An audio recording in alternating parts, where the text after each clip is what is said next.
Hope you're right. Update po tayo sa Kim Pao. Ganap for today guys. Sa mga fans natin dyan ay maraming salamat sa ating lahat. Ngayon guys, update po tayo sa Kim Pao. Ganap for today guys dahil ang Kim Pao po ay pumunta sa Dubai at may involved po sila ayon sa ating legit na sources. Wow, sarap naman sa pakiramdam guys na nandun ang Kim Pao sa Dubai. Yun po ay ang result po kung bakit sila nandun ay para ibahagi ang movie nila na My Love Will Disappear para panoorin din sa Dubai. Siyempre, ang Dubai kasi guys is pag ibang country na kasi yung manonood, iba naman kasi yun. Pero at least na ganun guys, kita naman na reality nila dito. Ang dami kapag-sipong nagsasabi na bihira lang bumibisita sila Kim Jong at si Paolo Avellino sa Dubai. Kung saan po ay may gaganapin ng world tour.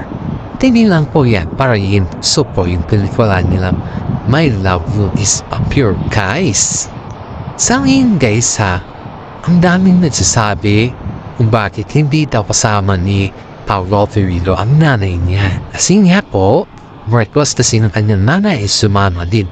Kaso nga lang kasi, ang management po ay hindi na pinasama dahil nga kasi ang daming mga bisita at baka siguro yung magaganap kasi dun is talagang pang business lang. Kaya po naman ay hindi na pinilit ni mami ni Paolo na sumama sa kanila kasi siyempre po, naiintindihan niya naman talaga yun at saka hindi naman issue yun para sa kanya. Haba, ibang topic na naman tayo guys. Ito na tayo guys yung dun sa Dubai guys sobrang init ng pagtanggap sa Kim Pao. Halos lahat po ay naiinitan sa pagtanggap sa kanila kasi dun po sila nakikita or makita yung actual na footage. Ang Kim Pao hindi lamang po mapa cellphone lang, mapa TV lang, or kung ano man dyan, ay ito po ay personal. Saka ayon din dito sa ating legit na sources guys ha. Kaya nila minabuti or minarapat na sa Dubai sila mag-endorse din ng kanilang movie dahil nakikita kasi nila na ang daming mga Pilipino sa Dubai na tumatangkilik at tumatanggap sa kanilang kampanya. Ito po yung sinasabi natin na they are so blessed kasi bihira lang po yung tampalan na tinatangkilik ng mga kapwa mo Pinoy at sila po ay #1 fans ng mga tampalan. At you know guys may mga issues po tayo na panggitin sa akin. Bago pala sila pumunta sa Dubai, nagkaroon pala ng alitan sila. Paolo Avellino at ang isang actress na kung saan ay si Paolo kasi guys, may misunderstanding sila ng kanyang friendship. Kaya ayaw ko nang magpanggit kung sino yung friendship ngayon or kung ano yung kaugnayan kay Paolo or whatsoever na spesa. Yun po, may misunderstanding sila ng kanyang friendship. Pero yung kanyang friendship man is very close naman din sa mga cousin ata ni Pao. Pero at the same time lang guys yung dito sa ating legit resources ay yung rason lang daw ng hindi nila pagkaintindihan ay yung hindi daw sumama si Paolo Avellino sa drinking or sa banding nilang Siyempre guys, iniisip kasi ni Paolo Avellino sa artist may mga moment in kasi na pwede mo namang refuse yung mga invitation sa iyo lalo't may trabaho ka kinapasan, di ba? At ang hindi naintindihan ng kanyang friendship ay yung umiiwas daw si Paolo dahil daw kay Kim Chu kasi nga ayaw daw ni Kim Chu na makipagbarkada daw si Paolo sa mga hindi alam yung limitasyon. Pero hindi naman daw totoo yun guys na pinagpapawalan siya ni Kim Chu nupon makipagbarkada sa mga dating ng kaibigan dahil po Si Kim Chu ay gusto po niyang may mga kaibigan din si Paolo Avellino na yung dati ba yung magiging friendship pa sila. Pero yung friendship niya ay hindi niya naiintindihan kasi ang sinasabi niya kasi is pinagpapawalan daw. Dinirect niya kasi si Paolo Avellino na kaya na daw hindi daw sumasali si Paolo sa Mantanong na ngayon dahil pinagpapawalan daw siya ng Kim. Kaya nga po sabi dito ay nagkaroon muna ng konting hindi pagkaintindihan. Kaya muntik daw kumbaga is muntik na hindi natuloy yung kanilang tour sa Dubai sana. Dahil hinayos pagawa na ni Paolo yung kanyang friendship. At ngayon guys, alam niyo ba yung balita kay Kim Chu na sinabi na tinitiis na lang daw ni Kim Chu si Paolo Avellino dahil for the sake lang ko sa kanilang kaman. Alam na guys, yung balibalita doon sa loob ng showbiz na parang papalit na ata yung gagawa daw ng mga ibang roles si Kim Chu. Kumbaga is hindi na si Paolo Avellino yung katampal niya sa showbiz kasi ang dami na mga issues na lumalabas kay Paolo Avellino. Yan daw yung nasa balibalita guys sa loob ng showbiz na napapalensehin ng daw niya na lahat. Pero alam nyo guys, yung balita niya naman, hindi pa naman yan club at hindi pa naman yan, kumbaga, wala pa namang totoong idea dyan guys. Kundi ay yun lamang po yung kanilang opinion o yung mga pasihan sa mga nangyayari sa kapaligiran ni Paolo Avellino. You know guys ha, ang daming nagsasabi na si Paolo Avellino po ay parang ginagamit niya na lang si Kim Chu sa kanyang sariling interes dahil daw para makasuporta sa kanyang anak na si Aki. Kaya siya kapit tuko daw kay Kim Chu. Ang pakiramdam naman ng mga ibang fans guys na dun may depensa kay Paolo Avellino, hindi naman kapit po si Paolo Avellino kay Kim Chu, kundi talagang ang ganda ng makarilang team. Piniilig kasi nila inuugnay si Kim Chu sa isang young actor na kung saan nakitaan daw sila Kim Chu at yung si young actor ng chemistry. Yan yung sabi nila guys.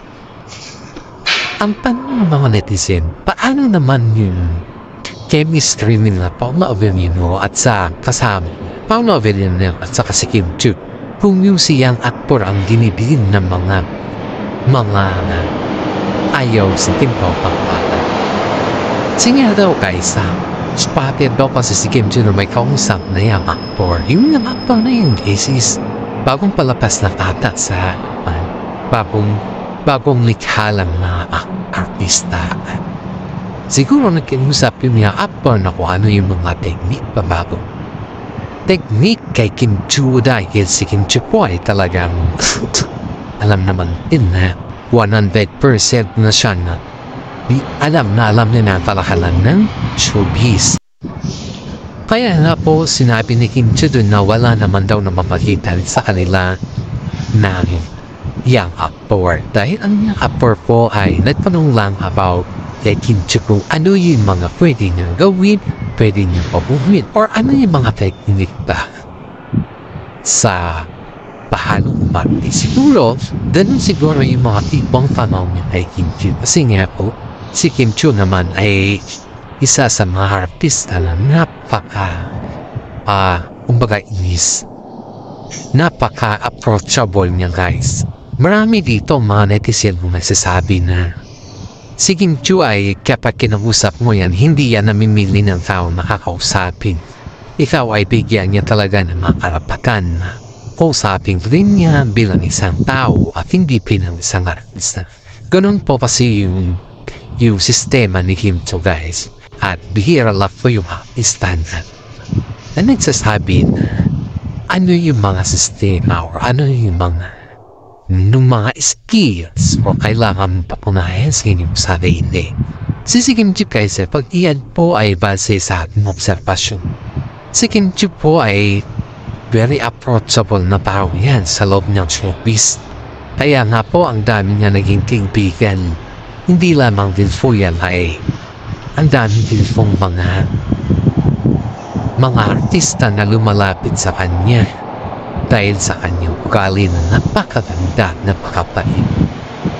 May respeto kasi si Kim Chiu sa lahat ng mga baguhan sa artista. Kaya nga po, binibigyan niya ng mga fan yung mga bagong artista na nagtatanong sa kanya dahil gusto niya ipakita na siya po ay hindi namimili ng mga kasama. Yan po yung reality dito. So, reality na kung sana ay ipapakita talaga ni Kim Chiu yung kanyang kabutihan at dahil naman sa mga fans ni Kim Chiu, kaya naman po niya nakamit yung pagkakinti talaga sa showbiz.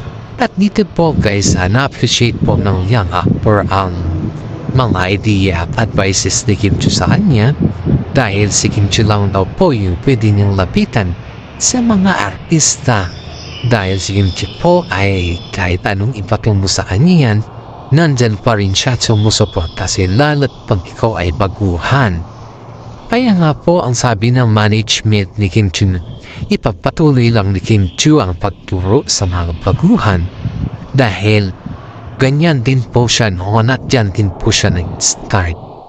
Kaya nga po yung mga bad comments na kung ganda daw ng chemistry nila Kim Chiu at yung young actor or something na parang nakaiba ba, parang naninibago ka, inun ba ay pinipilit na mga basis ni Kim Chiu na pinagdidiinan o ipagdidiinan ang lahat ng bagay sa kanila. Pero which is hindi, guys. Hindi dapat na pinagdidiinan o gawa ng issue yung mga ganun na bagay dahil wala naman talaga katotohanan yun. In fact nga po guys, si Kim Chiu po ay nagsabi na okay na si Paolo sa kanya, mabait si Paolo at rin siya na ready na silang dalawa. Yun na lang yun sa kanya. Kasi ang babae kasi guys, bigyan kasi nagtampo, ang hirap na kasi sobrang hirap na kasi yan suyuin. Depende na lang yan kung mabait yung sumuyo or paano yung taktika mo na sumuyo sa kanya. Kasi nga, ang pagtatampo kasi ng mga babae guys ay hindi sila nagtatampo sa mga maliit na bagay. Hindi nagtatampo sila kung ano talaga yung rason ng pagtatampo. Ganun po yung napisyo natin na nakita natin sa mga babae ba na kung saan pinapakita talaga nila kung ano yung dahilan na kanilang pagtatampo siya. Kaya nga po sinabi po na mas mahalin po natin yung mga babae dahil kapag sila yan nagkampo at inayawan kanila yan, wala na, diba? Ang hirap pa naman kasi siyuin pag yung mga babae talaga ito totally nagkampo na. Kaya yung mga kadalasan dito guys ay hindi nila pinapatagal yung tampo ng isang babae. Kaya si Kim Chiu po ay pag nakita ni Paolo Avellino na nagtatampo yan, aba, 100% guys na sinusuyo po yan ni Paolo Avellino kahit saan man. At kahit naman ano man yung sasabihin ni Kim Chiu or ni Paolo Avellino sa lahat ng bagay, nandiyan pa rin yung respeto nila sa isa't isa. You know guys, ang daming nagtataka or ang daming boto sa kanilang aktibidades ng Kim Pao sa ngayon dahil pinapakita kasi nila na totoo silang tao sa mga kanilang mga fans, sa kanilang mga kaibigan, barakada at higit sa lahat po ng kanilang mga kaibigan sa buhay guys. Kasi sipin mo to guys kung ikaw naman na tao ba or kung ikaw naman na yung may prinsipyo ka ba, nakikita mo naman talaga dun na yung tinatawag natin na responsibilidad bilang ikaw or bilang sa lahat. Dahil nung isang responsibilidad na bilang ikaw or bilang ikaw sa lahat ay makikita mo dun kung ano yung connection or kung ano yung kaugnayan ng mga nararating natin kung ano yung mga impact or kung ano yung mga naging accomplishment mo eh.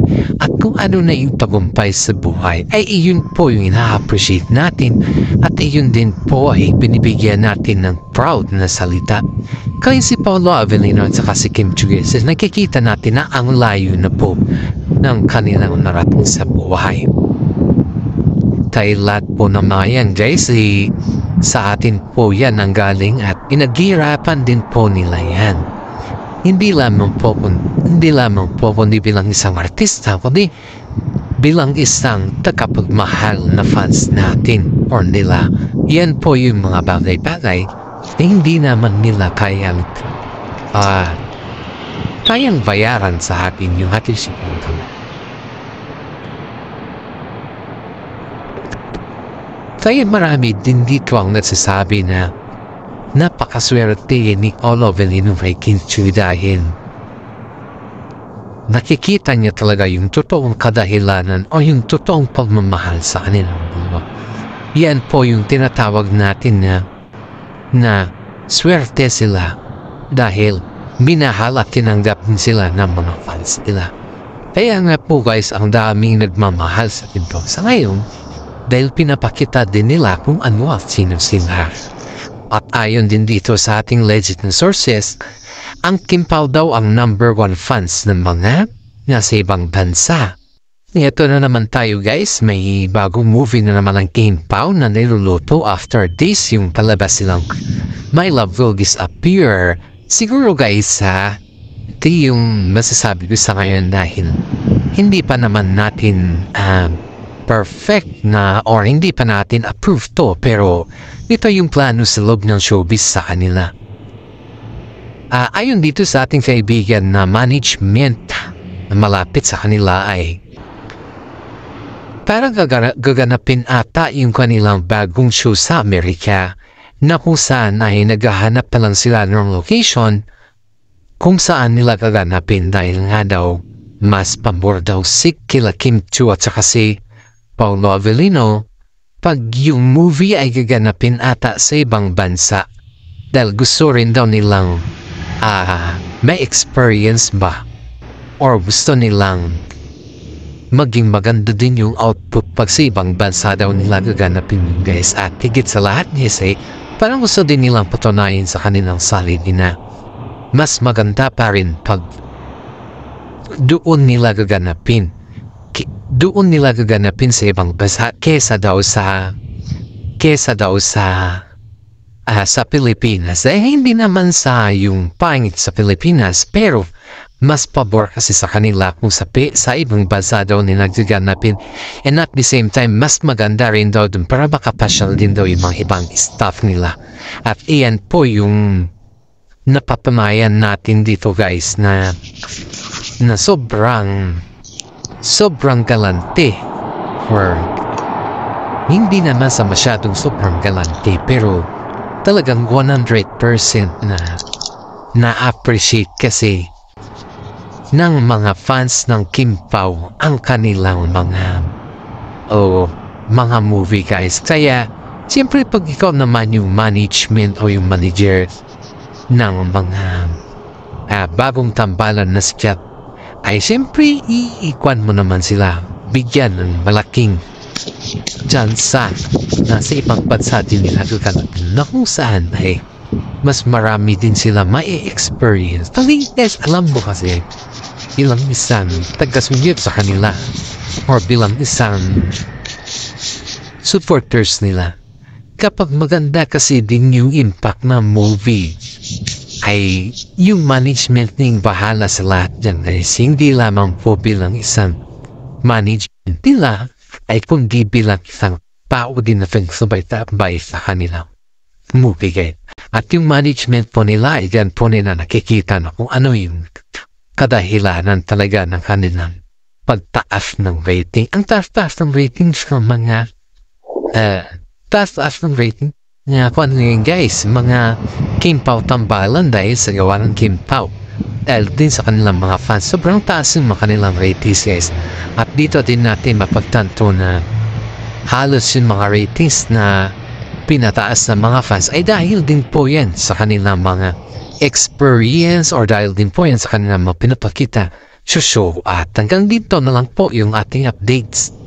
Maraming salamat at God bless po sa ating lahat. Sana naway ay easy like and share po natin ang ating updates for today. God bless po at maraming salamat again.